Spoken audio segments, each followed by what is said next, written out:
1999, ces trois frères, d'une petite commune arabe d'Israël, ont réussi à s'introduire dans les systèmes informatiques de Tsahal, l'une des armées les plus puissantes au monde.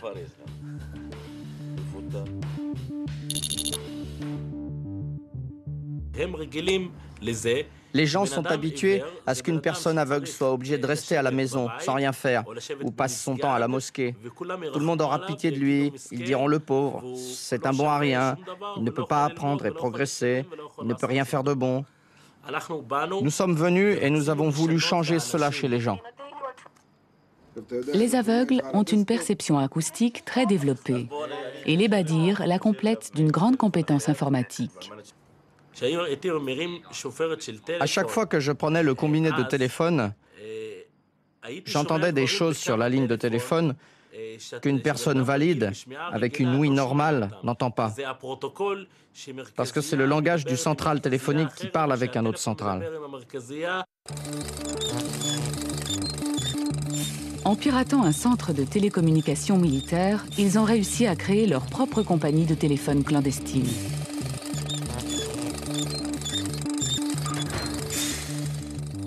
Ils produisaient des cartes SIM qui s'échangeaient de la main à la main dans tous les villages palestiniens.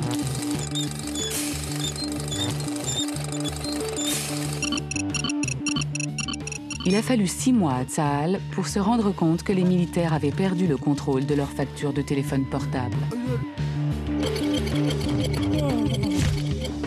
Les Badirs ont été arrêtés et traduits en justice pour 43 violations du code de télécommunication israélien.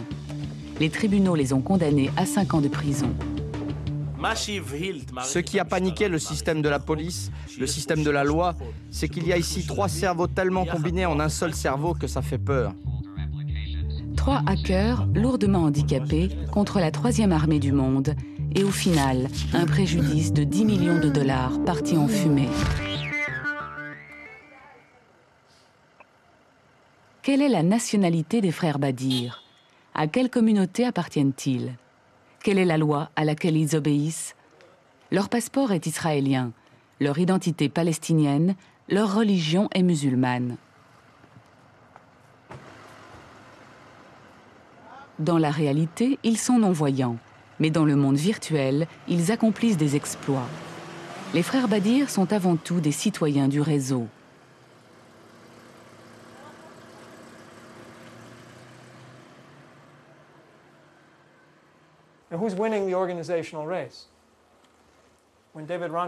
Comment organiser la défense d'un univers connecté où les communautés virtuelles remplacent peu à peu les nations? Les terroristes et les criminels internationaux vont prendre la tête de cette course parce qu'ils ont dû, depuis des décennies, œuvrer dans la clandestinité. Al-Qaïda a été le premier réseau virtuel à pouvoir concurrencer un État-nation. Je veux qu'ils pensent comme nos ennemis, pas comme nous. Nous avons tendance à regarder dans le miroir et à ne jamais regarder dehors, vers d'autres menaces. Nous nous regardons toujours nous-mêmes. Ce matin, nous faisons un cours sur les conflits à l'ère de l'information. Et dans ce cours, nous étudions l'essor des réseaux, les problèmes liés à la guerre cybernétique et ensuite la question d'une guerre des idées.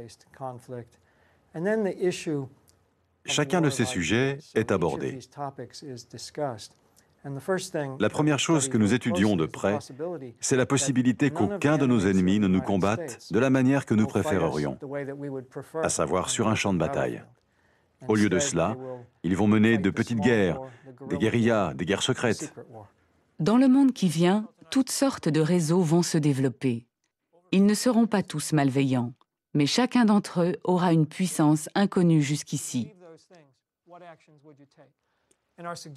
Nous pensons que la révolution de l'information donne à ces individus un pouvoir disproportionné et en même temps enlève du pouvoir aux États-nations.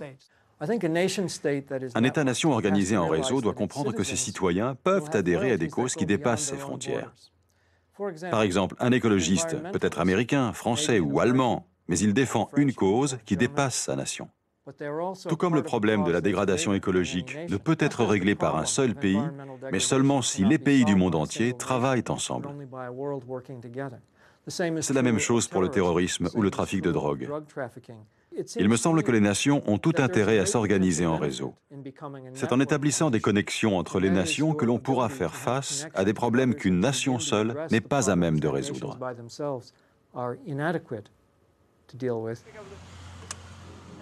Des milliers de communautés alternatives coexistent sur le net et leur liberté est protégée par l'anarchie chaotique qui règne sur le réseau. Les citoyens numériques que nous sommes en train de devenir auront demain une double nationalité, celle inscrite sur leur passeport et celle des groupes auxquels ils adhèrent à travers le réseau.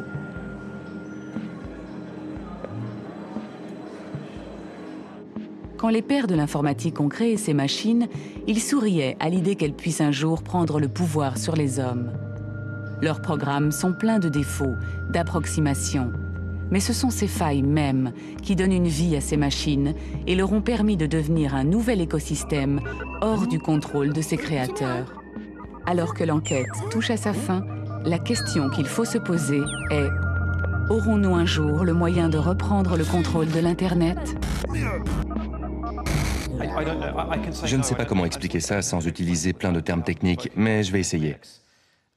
Un des problèmes, c'est que les virus exploitent des failles dans les logiciels. Donc la question est, pouvons-nous créer des logiciels sans failles? La réponse est non, on ne peut pas. C'est un problème très célèbre en informatique, mis en évidence dans les années 40, qui s'appelle le problème de l'arrêt. Comment prouver une certaine propriété d'un programme, en l'occurrence, comment prouver que ce programme pourra s'arrêter à un moment donné, plutôt que de tourner indéfiniment? C'est le mathématicien Alan Turing qui a trouvé une preuve mathématique à ce problème, et il démontre qu'on ne peut pas le prouver avec un programme complexe. Si vous avez un programme de 10 lignes, vous pouvez l'analyser et prouver certaines propriétés. Mais si vous avez un programme de 10 000 lignes ou de 1 million de lignes, comme on en trouve beaucoup aujourd'hui, c'est beaucoup trop compliqué à analyser. Donc non, on ne peut pas prouver qu'un programme a telle ou telle propriété. On peut montrer que probablement il a certaines propriétés désirables, mais on ne peut pas prouver qu'il sera zéro défaut, quelle que soit la définition de zéro défaut. Le réseau se développe à chaque seconde comme une planète alternative où une nouvelle existence parallèle nous attend.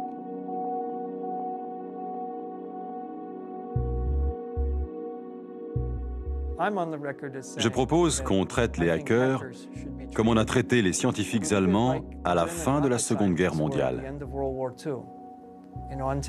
Pendant la guerre, ils envoyaient des missiles sur Londres. À la fin de la guerre, ils sont passés de notre côté et ils ont aidé les États-Unis à construire le programme spatial.